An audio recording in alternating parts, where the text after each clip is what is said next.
তথ্য।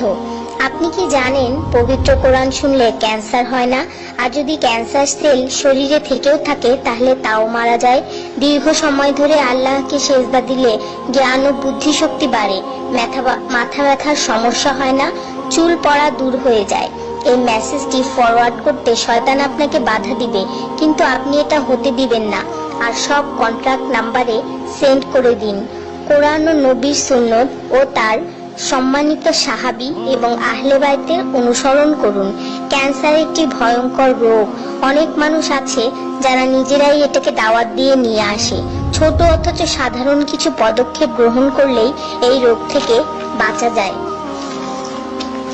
বেশিরভাগ মানুষ খাবারের পরপরই পানি পান করে নেয়। খাবারের পর পানি পান করলে রক্তে বিদ্যমান ক্যান্সারের জীবাণু থেকে তৈরি হওয়া ক্যান্সার সেলগুলোকে অক্সিজেন সরবরাহ করে।